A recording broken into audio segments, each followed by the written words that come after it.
Welcome to the Nerd Party. It's not working. Well, how long since you've cleaned the heads? The what? The heads. Do you have any alcohol? To drink? What? No, to clean it. Check the tracking. The rental place closes in 2 hours. Shut up, it's working. Time for a retro perspective.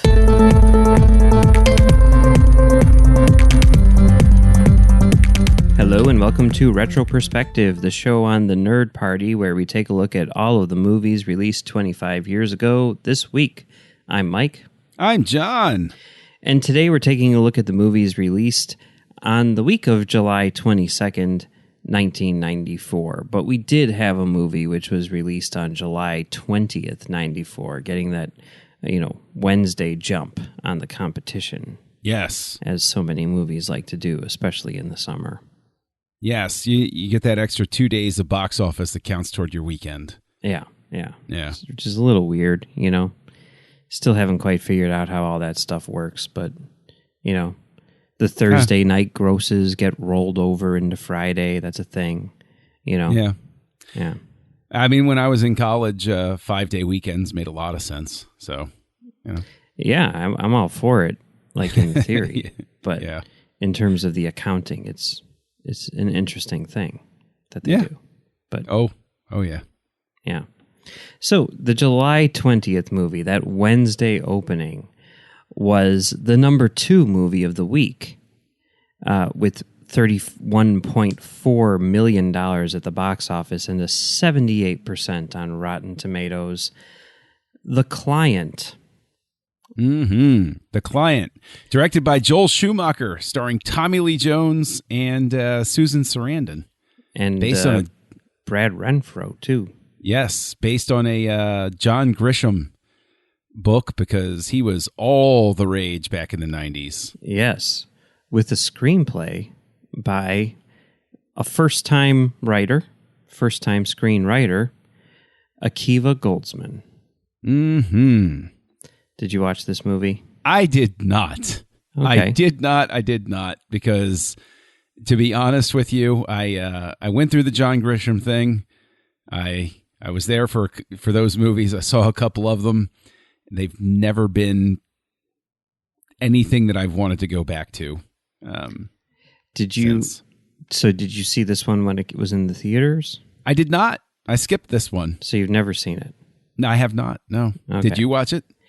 Yes, and I had seen it before, and I had, I guess, because I missed The Firm, I wasn't old enough to see that and everything like that, and The Pelican Brief, right? So this was sort of like the second wave, I guess, and I just kind of missed all of those when they first came out. The first John Grisham movie I think I ever saw was, maybe it was this one, but it followed quickly by The Gingerbread Man. Did you ever see that?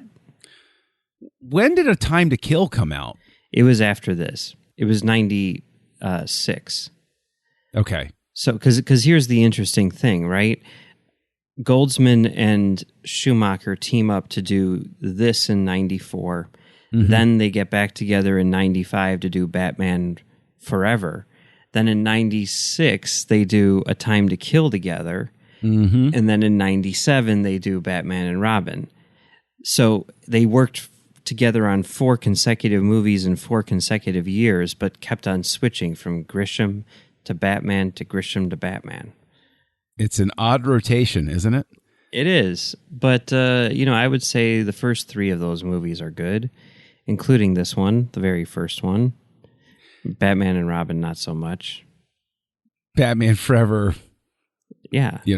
Our disagree. It was there. It was good.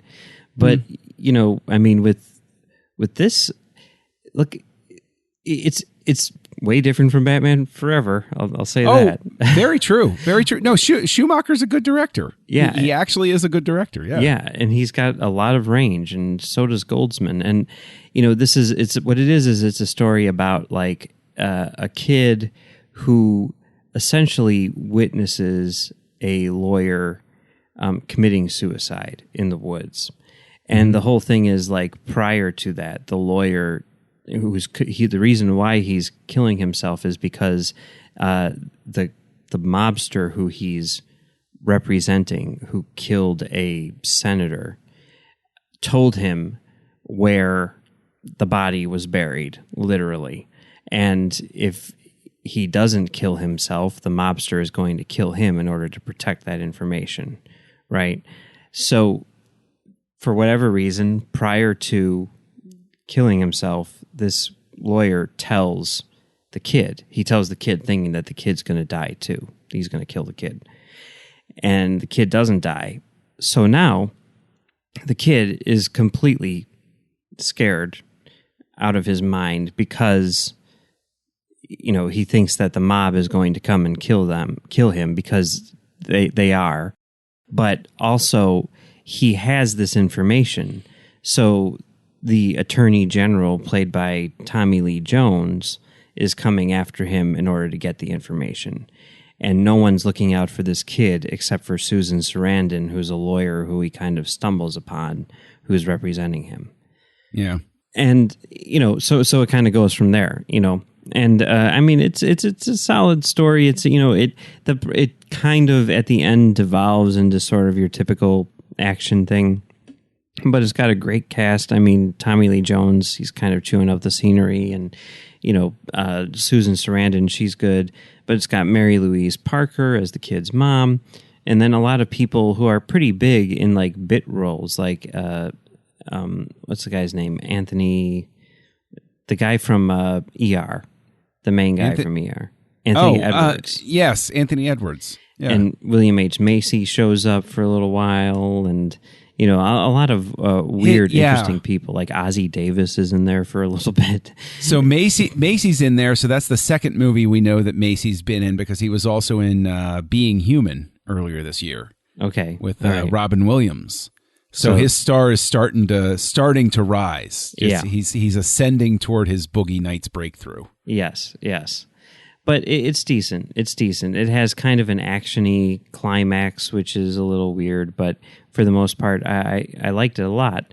It is very Grisham-y, and if you're not a Grisham fan, I would recommend watching The Gingerbread Man, because that is a movie which was based on I think a book that never got published. So essentially it was like an original story by Grisham, but it was directed by Robert Altman, and it stars Kenneth Branagh as like the lead lawyer guy. Oh, I remember the ads for that. Yeah. Robert Downey Jr. is in it and stuff like that. And it is really weird because it's as if someone took a Grisham screenplay like this, but then gave it to Robert Altman, and Altman made it just like he makes all of his other movies. So like there's all the overlapping dialogue and the characters and the craziness and the meandering and all this stuff. And then it gets to the big action climax, and it's there, like all of that, you know, like a chase and stuff like that, but it's all shot like Robert Altman would shoot anything else, you know? So it's very kind of like lethargic and stuff. It's this really strange mashup that works really well. I definitely think it's the best Grisham movie that I've seen, and it's really solid by Altman standards too. It's and Coppola did The Rainmaker, which was also a Grisham story, right? Yeah. And that one was Matt Damon, and bland enough that all I recall from it is I remember there was a scene where they were outside and it was fall, maybe. Well, that's and Matt Damon was there. Like they were on the steps of the build, like that's on the poster and everything. Matt Damon and I think Danny DeVito, if I'm not mistaken. I think, yeah. And this was like Matt Damon's like very first movie. But yeah, and it's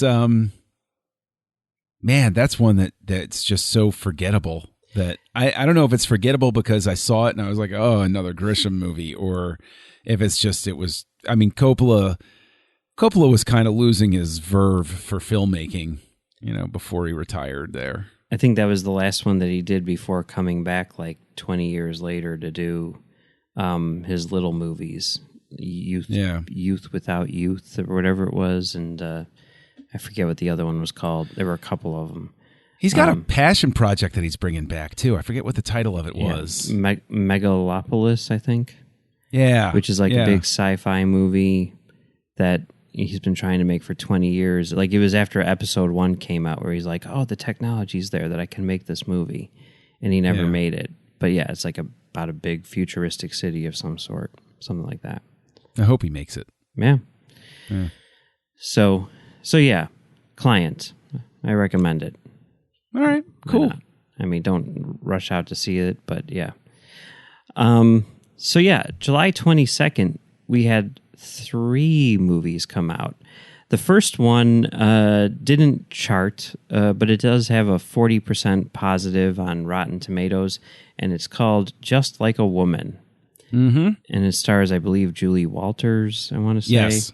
It's I think, what is it, a British movie, I want to say? It is. I did watch this because it was available on Amazon Prime. Right. Yep, US. It is based on a book called Geraldine, which is supposedly based on a true story about a transvestite man who finds his way into a loving relationship with an older woman who is recently divorced after 20 some odd years. His marriage has fallen apart because of as the movie presents it, this happens immediately. He finds out his wife has come home. She finds women's lingerie everywhere. She thinks he's having an affair, and he doesn't want to explain that he's a transvestite in the off hours. And so he winds up moving in. They wind up getting into a relationship, and the print that is on Amazon Prime, the credit in front says Film Rise, which I believe is sort of a low-budget turnaround for more obscure movies, because I saw their logo in front of Dr. Otto and the Riddle of the Gloom Beam. Don't ask. Okay. And so, yeah, it's 4:3. Yeah. So I don't know whether it was shot 4:3. I doubt it, though. I doubt it, too. And the transfer's fine. It's okay. It looks sort of like just maybe a DVD quality transfer. And yeah, I mean, the whole thing is just about their relationship and him coming to terms with who he is. The head of the corporation for whom he works is played by the actor who played Belloc in Raiders of the Lost Ark. Oh, cool. Yeah. Yeah, he shows up occasionally in places, like he's in Hot Fuzz. Yes, and he was also in apparently the Power Rangers movie that came out back in the 90s. Ivan Ooze, I think his name was. I did not see the movie, so I'm reporting secondhand there. But the unfortunate thing is this is an interesting enough story, but as happens sometimes with British movies, it has, and this is going to sound extremely harsh, and I guess it is, it has all the charm of an after-school special. Yeah. Where all of the dialogue and the emotion is ham-handed. The music is, the score just does not work for it at all. So, like, it's a really interesting premise that is just, by the end of it, when the big, confrontation in the boardroom happens, you're not even entirely sure why you should care at that point. You're just like, okay, let's wrap it up. Let's just get done here. So it's unfortunate. I would not recommend it. Curious about whether or not you've watched this next movie, because the critics have a lot to say about it, or one critic in particular does. That movie, which came in at number 8 at the box office with 4.9 million and a 14% on Rotten Tomatoes, which is higher than you would expect, is Rob Reiner's North. I did. I finally did you watch it? No, this is the other one that I wanted to see, but I was just like, I'll get to it, and I never got to it. It is also available on Amazon Prime in these United States. So I mean, it's included in Prime. I had to take the shot. I was like, okay, fine, great. And I did not hate it with the same passion that Roger Ebert hated it, because how much he hated it became the title of one of his collections of his reviews. I hated this movie. Yeah. But I understand why he felt that way. It's mean-spirited. It is lifeless. It is baffling that Rob Reiner, who's a gifted director and at that a gifted comic director, assembles an all-star cast, both rising stars like Jason Alexander and Julia Louis-Dreyfus, and established stars like Bruce Willis and Dan Aykroyd, and sneaking Reba McEntire into the mix, and Kathy Bates is in there, Abe Vigoda's in. I mean, this is literally Rob Reiner walking around Hollywood saying, hey, let's make a big budget funny movie. And everybody's saying, it's a Rob Reiner movie. What could go wrong? Boy, a lot goes wrong. It's sort of a marvel, down to the point where it finds a way to pull its punch in such a way that it undercuts what it's trying to say, if anything, in the first place. It's really just a clunky mess. And the only positive of it is that John Lovitz is fun to watch no matter what. He's not particularly fun to watch here, but he got my biggest laugh reaction in the entire movie, which was, ha! And that happened once. Well, that's pretty good. Yeah, you know. So I think, if I'm not mistaken, the reason why Ebert hated it was because the idea of a kid wanting to abandon his parents was just like crossing some sort of line for him, which seems bizarre because, I mean, there's plenty of terrible parents out there, right? I mean, it sounds like maybe these parents don't deserve that, but it also seems, based on watching the trailer, that sort of like the message of the movie is like, maybe your parents aren't so bad after all. I'm just kind of thinking. But they're trying to go for that, but along the way, in the effort to demonstrate it, none of these characters are likable enough. None of them are particularly interesting. Some of them are borderline offensive in the way that they portray certain people and types of people. And yeah, the parents that he's trying to escape from, their big crime is that he thinks they're boring, basically. So bad, but not the worst movie ever made. No, not the worst movie ever made. I mean, the thing is, I haven't even mentioned the fact that he has like a slimy kid friend who takes North's decision to go out into the world shopping for new parents. The judge is Alan Arkin, by the way, who gives him 30 days to go around the world and audition parents to, find a new family life. So he has this friend who winds up leading this big legal charge where John Lovitz is the lawyer, where if North, you're not exactly sure what the motivation is here, because at the end it boils down to they're trying to kill North so that he can be a martyr for kids who all want to leave their parents. And they literally try to kill him on several occasions. Okay. And that's, trying to kill a kid isn't funny. Like, it's the opposite of funny. Yeah, that seems a little weird. But, okay. I mean, I guess that's one way to go. I don't know. There was a thing afterward, like years ago, that was written about... It was written by the guy who wrote the movie and the book that the movie is based on, where he talks about when he met Roger Ebert.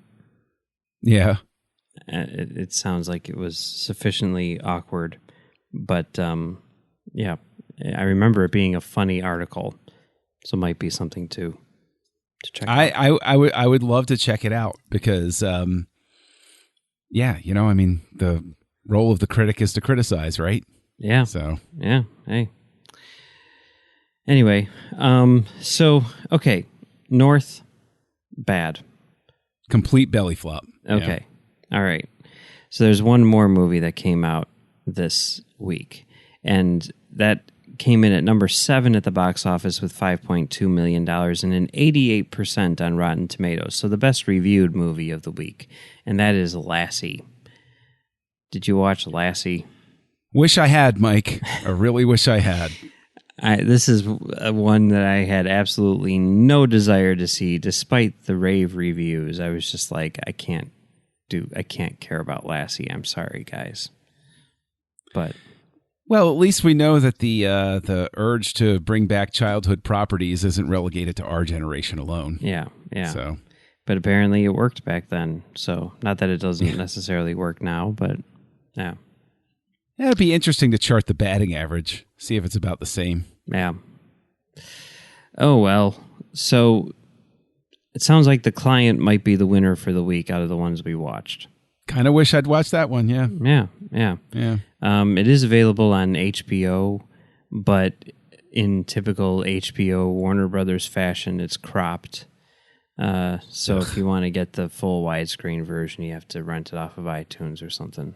But And that is also something that, to speak to the point that Schumacher is actually a good director, his movies are always good to look at, too. Yeah. Like, he always composes things very well. And I always, even in the Batman movies, even that I hate the Batman movies that he made, they still looked pretty. So well, Batman Forever was nominated for Best Cinematography. So there you go. Yeah.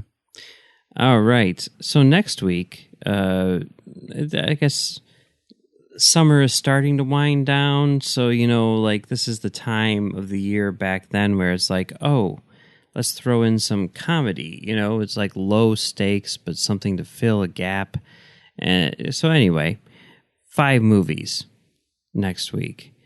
One which I'm really looking forward to because I've never seen it before. But the 5 movies are Foreign Student, Barcelona, Black Beauty, It Could Happen to You, and The Mask. I'll let you guess yet again which are the 2 that I saw in the movie theater back then. You want me to guess right now? Yeah, go ahead and guess. Okay, I'm guessing It Could Happen to You and The Mask. Dead on. Okay. Spot on. You got it. Because I am a sucker for a good romantic comedy, and I had a tremendous crush on Bridget Fonda. Do you want to guess which one I saw in the theater back then? Foreign Student. Nope. Nope, not Foreign Student. It Could Happen to You. So, yeah. I look forward to revisiting it, actually, because I remember really enjoying it. So yeah. I'm not sure what I will revisit, but there is going to be at least one first time watch for me. So, yeah. And just as an added bit of trivia, I remember that the working title for It Could Happen to You was Cop Tips Waitress. I think It Could Happen to You is a slightly better title. Much better. Not a great title, but slightly better than that. Yes. Yeah. Cop Tips Waitress just would not have rolled off the tongue the same way. No. Yeah. All right. So until next week, John, where can people find you on the internet? I am Kessel Junkie on the internet. You can find me lurking on Twitter on occasion. You can find me at kesseljunkie.com, and you can find me on Letterboxd. And you can find me right here on the Nerd Party Network, co-hosting Aggressive Negotiations with Matthew Rushing, a Star Wars podcast, right here for your ears. And where can people find you, Mike? You can find me on Twitter and Letterboxd at Mumbles3K. You can also find me on my website, filmdamagepod.com, doing a show called Film Damage. And you can find me, well, that's about it for right now. But keep an eye out elsewhere soon for some other stuff. Very soon. Yeah. All right. Well, looking forward to next week for sure. This year is just flying by. All sorts of crazy movies being released left and right. Some good, some bad. So until next time, be kind, rewind.